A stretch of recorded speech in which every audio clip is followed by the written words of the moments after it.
a fight over a natural pool completely changed my life and that of my family. It all started on a typical summer Sunday when I took my kids, Tyler and Sophie, to cool off in the crystal clear waters on my property. The spot is really special, with its natural springs forming a pool surrounded by rocks and native vegetation. We were having fun, with our golden retriever, Cooper, running around and playing, when Barbara Wilson showed up. With her typical tight ponytail and a look of disapproval, she started taking photos with her phone. My wife Ashley immediately sensed something was off. Within minutes, a police car pulled up. That was when I realized our peaceful rural community life was over, and a battle was about to begin. Subscribe to the channel and leave your like to have access to more stories like this. Officer Harrison, already known in the area, got out of the car looking tired. It wasn't the first time Barbara had called him for questionable reasons. Keeping my cool, I explained that the area was part of my property, showing the documents I always kept at home in case of any issues. Barbara, with her commanding attitude, insisted that the area was for common use and that there should be rules. While the officer tried to mediate the situation, she pulled out a stack of papers from her purse.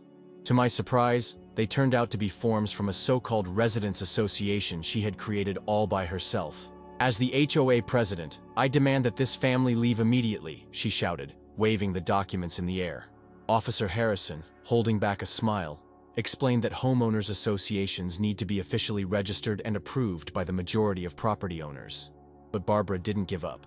In the following days, she started handing out flyers around the community, calling for an emergency meeting to set up cohabitation rules. The craziest part was that she had even set fines for anyone who didn't attend. Ashley, always more diplomatic than I was, tried to talk to her, explaining that we had 2 small children, and that the natural pool was one of the reasons we chose to live here. Barbara replied that young families need to learn to follow the rules. When other neighbors began receiving notifications for infractions she made up, I realized that the problem had grown beyond a simple dispute over property boundaries. Barbara was determined to control not just the natural pool, but the entire community. Barbara's attempts to impose her authority started to irritate all the younger residents in the neighborhood. That's when Mike, my next-door neighbor, came up with a brilliant idea to give her a taste of her own medicine. We created fake official notices, mimicking the same formal style she used. The first fine was for too many glares in the recreational area, followed by one for improper ponytail use when temperatures are above 25 degrees. Ashley thought it was childish at first, but even she couldn't help laughing when she saw Barbara running door to door, furious, with the notices in hand. The situation got even more comical when we started putting up absurd signs near the natural pool. No breathing allowed between 2 and 4 p.m. Smiles mandatory on Tuesdays and Thursdays. And my favorite, exclusive area for dancing golden retrievers. The latter always made Cooper especially happy because he loved shaking off after a bath. Tyler and Sophie got into the spirit of the joke, drawing colorful signs with rules they made up. "No grumpy adults allowed" was a hit among the other kids in the community, who started pointing at the sign every time Barbara came near. Officer Harrison, who was still regularly called by Barbara, couldn't keep a straight face when he saw the signs. On one of his visits, he pretended to read aloud a report for improper dancing of a golden retriever in a common area. The last straw for Barbara was when we organized a summer festival around the pool with the theme, "Smile, You're Being Watched by Barbara." All the neighbors showed up dressed with ponytails and grumpy faces, imitating her famous inspector pose. But our little comedic revenge had the opposite effect. Instead of backing down, Barbara became even more determined. One morning, I received an official notification, this time, a real one. She had hired a lawyer and was suing me for moral harassment and unauthorized use of common property. The joke had just taken a much more serious turn. The lawsuit Barbara filed against me was surreal. Her lawyer, Charles Bennett, seemed as disorganized as the accusations he presented. The document claimed that I was promoting unauthorized aquatic activities in a restricted area and encouraging improper canine behavior in a common space. During the first settlement hearing, Bennett tripped over his own folder as he entered the room, scattering papers everywhere. Barbara, sitting with perfect posture, rolled her eyes while her lawyer struggled to reorganize the documents, mixing up different cases in the process. "Your Honor," began Bennett, adjusting his crooked glasses, "my client is demanding $500,000 in damages for the moral harm caused by..." He paused for a few seconds while searching his notes. by prolonged exposure to dancing golden retrievers and subversive signs. The judge, maintaining composure, asked for evidence of the accusations. Barbara immediately pulled out her phone, showing hundreds of photos of my family. There were images of us at almost every moment, having breakfast on the porch, Cooper playing in the yard, the kids off to school. It was disturbing to see the level of her obsession. "Ms. Wilson," the judge interrupted, "you're showing me evidence of harassment against your own case." Barbara turned red, while Bennett spilled coffee on his documents trying to justify the photos. But the trial continued. Barbara claimed that she had rights over the natural pool area based on a supposed 1985 document that designated a common area in the community. Bennett, in his confusion, even presented a floor plan that, as it turned out, belonged to a shopping center in the neighboring town. The hearings became increasingly ridiculous. In one of them, Barbara brought in a golden retriever behavior specialist to testify that Cooper was causing psychological distress for the other dogs in the community with his provocative dances. Ashley tried to stay serious during the sessions, but it was impossible not to laugh when Bennett mixed up the names of those involved, even calling Barbara Ms. Retriever at one point during his arguments. The lawsuit dragged on, and the costs began to add up. The kids felt the tension at home, especially Tyler, who became afraid to play at the natural pool. Sophie, on the other hand, developed a special talent for mimicking Barbara's angry face, which didn't help our situation much. On one particularly tense afternoon, Bennett presented a document that supposedly proved that Barbara was the rightful owner of the pool area. The problem was that the document was clearly tampered with a watermark from an editing program still visible in the corner. That was when I realized I needed professional help. The accusations, as absurd as they were starting to affect our family life. Cooper no longer barked happily at the sight of the pool. He just dropped his ears when we passed by Barbara's house. I had to find a way to end this situation before it got even more out of control. That's when I remembered Andrew, my college friend who had become a lawyer. The first time I explained what was going on, he thought I was joking. I had to show him videos of the hearings for him to believe the story of the dancing golden retriever specialist. Andrew took the case immediately, and his first step was to conduct a detailed search on the property's history. He discovered that Barbara had a pattern. Before moving to our community, she had tried similar lawsuits in 2 other neighborhoods. We spent countless nights going through old property documents. Ashley joined the investigation, uncovering interesting records in the town hall archives. Meanwhile, the kids turned our dining table into an investigation office, with Tyler calling himself Junior Detective, and Sophie drawing mugshots of Barbara with all sorts of angry expressions. Andrew noticed inconsistencies in the documents presented by Bennett. The dates didn't match, the signatures looked different, and there were references to laws that didn't even exist at the time the papers were supposedly created. Even more intriguing, we found records showing that the natural pool area had been officially demarcated long before Barbara moved into the community. During this investigation, we discovered something even stranger. Barbara had tried to register the Fake Residents Association using her cat Mitten's Social Security number, CPF. Andrew could hardly stop laughing while adding this detail to the case files. We hired an expert to analyze the exact boundaries of the properties. The professional spent days measuring, taking photos, and comparing old documents with the current layout of the land. Cooper followed him around the whole time, as if he were part of the technical investigation too. On a rainy afternoon, the expert urgently called us. He had found buried boundary markers that didn't appear on any of the maps Barbara had presented. These markers told a completely different story about the property lines.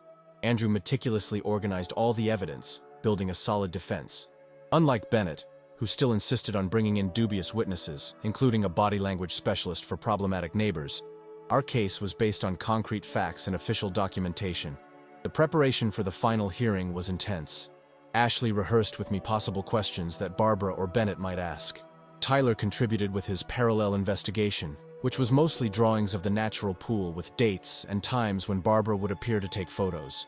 The most touching moment during this phase was when Sophie gave me a drawing of her with Cooper happily swimming in the pool, with a caption that read, "For when everything goes back to normal." That reminded me why all this fight was worth it. It wasn't just about the property. It was about our family's right to live in peace. Andrew was confident. The evidence was clear, the documentation impeccable, and we even had a video of Barbara trying to bribe the community gardener to testify on her behalf. He had discreetly recorded the encounter on his phone. On the eve of the final hearing, I organized all the documents in a blue folder, the same shade as the natural pool water that had started all this mess. I was ready to put an end to the situation once and for all.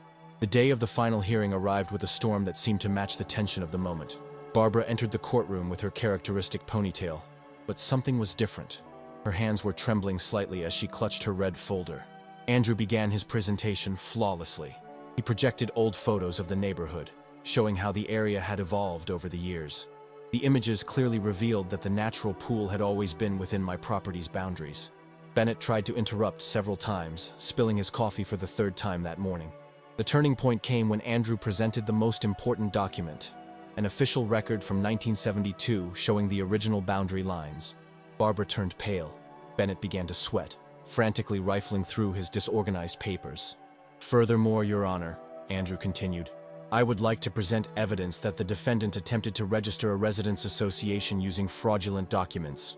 At that moment, he projected on the screen the registration details with Mittens CPF.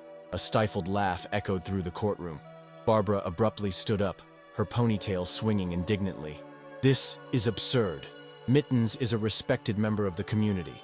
The judge had to call for order in the room while Bennett unsuccessfully tried to stop his client from continuing. Andrew then presented testimonies from residents of other neighborhoods where Barbara had tried similar actions. A clear pattern emerged. She would move into quiet communities, try to establish control through fake associations, and when confronted, initiate lawsuits. The final blow came with the gardener's video.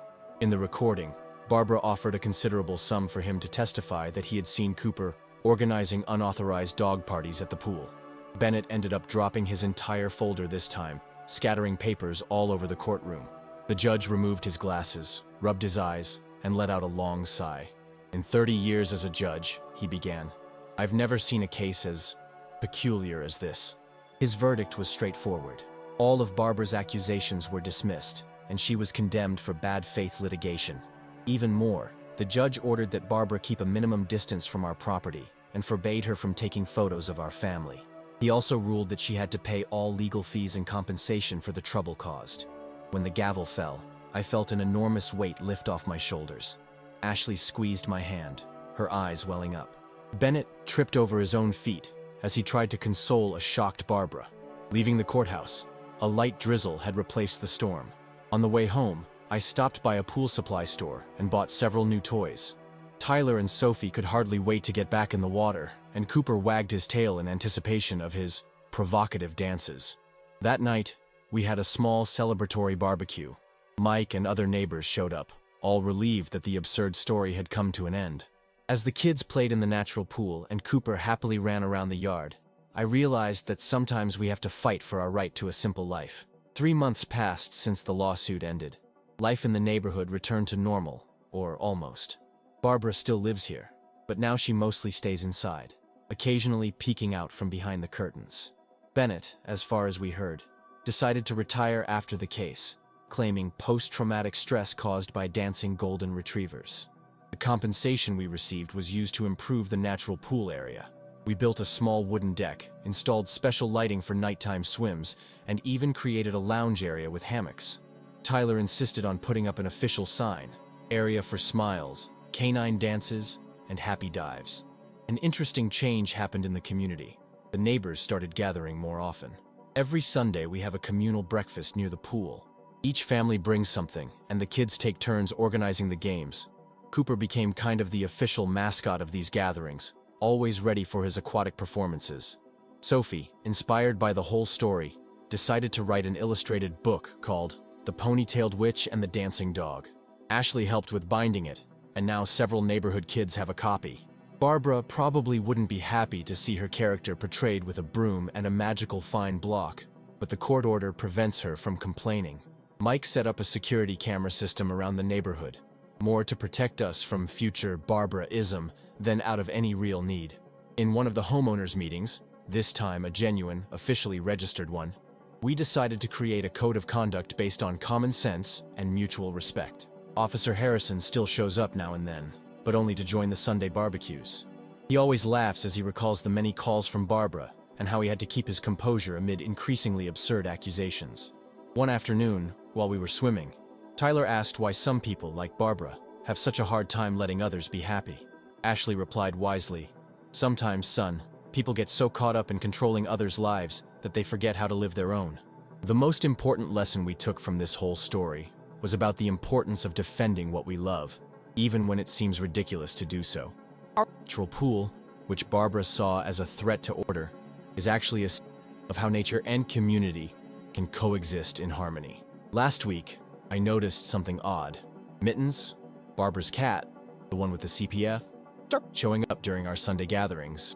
He'd lie in the sun near the pool and, surprisingly, seemed to get along very well with Cooper. Maybe it was a sign that even the biggest differences can be overcome. As for me, every time I dive into the natural pool, I feel enormous gratitude. Not just for the refreshing water or the greenery around it, but for having defended that little piece of paradise we built. And yes, Cooper is still dancing by the pool, now happier than ever, as if he knew he had won the right to be a dancing golden retriever. The epilogue of this story happened unexpectedly on an autumn afternoon. I was sitting on the pool deck, watching the golden leaves dance on the water's surface, when I saw Barbara leave her house without her signature ponytail. She walked hesitantly to the fence dividing our properties, and, for the first time in all this time, there wasn't any look of disapproval on her face. She looked tired, almost vulnerable. "Can I talk to you for a minute?" she asked, her voice different from the commanding tone we were used to. When I approached, I noticed she was holding an envelope and, surprisingly, a bowl of homemade cookies. Barbara started talking as if she'd rehearsed it many times. "I found these old photos while packing up some boxes. Inside the envelope were photographs of her when she was young, smiling by a pool very much like ours, surrounded by family and friends. It was my parents' house," she explained. "We had a natural pool just like this one. Those were the best moments of my life. After they were gone and the house was sold, something in me broke." Her voice faltered slightly. Cooper, who was nearby, approached her for the first time without being met by a look of reproach. To our surprise, Barbara knelt down and petted him briefly. "These cookies are my mother's recipe," she said, pushing the bowl in my direction. "It's an apology for everything." That night, during dinner, we shared Barbara's cookies. Sophie said she'd never tasted anything so good, and Tyler suggested we invite Barbara to the next Sunday breakfast. People are like natural pools, I thought. Sometimes the surface might seem murky, but when you look a little deeper, you find clarity. Barbara still lives in the community, still follows her routine, but now, occasionally, when she passes by the pool, she offers a small smile. And Cooper? Well, he still does his dances by the pool, but now he has one more spectator. Mittens, and he even formed an unlikely artistic duo, a dancing golden retriever and a cat with a CPF, proving that, in the end, even the craziest stories can have a happy ending. Subscribe to the channel and leave your like to have access to more stories like this. A year after the lawsuit incident, we decided to throw a birthday party for Cooper. It just seemed right to celebrate not only our dancing dog, but also the transformation our community had gone through. To our surprise, Barbara offered to help with the organization. She showed up early that morning, carrying a box full of old decorations and another batch of her famous cookies. Her hair, still in a ponytail, now looked more relaxed, and so did her posture. The party was an absolute hit. The kids came up with a game called Dance Like Cooper, where everyone imitated his signature movements by the pool. To everyone's amazement, Barbara joined in and even won a round, provoking laughter and applause from all. Mike set up colorful lights around the natural pool, creating a magical effect when night fell. Officer Harrison even brought a little decorative life jacket for Cooper, with the inscription, "Canine Water Safety," a humorous nod to those old complaints. During the party, Barbara pulled me aside to a quieter corner of the garden. "You know," she began, "I spent so much time trying to control everything around me that I forgot how good it is just to belong." Her eyes welled up a bit as she looked at the scene. Kids playing, adults chatting, and Cooper doing his aquatic flips. The most touching moment of the night was when Sophie presented a new illustrated book, The Ponytailed Witch Learns to Dance. This time, the character inspired by Barbara wasn't holding a broom, but rather sporting an apron full of cookies and a gentle smile. Barbara laughed louder than anyone. Mittens, of course, supervised the whole party from his spot on the deck, occasionally exchanging knowing looks with Cooper.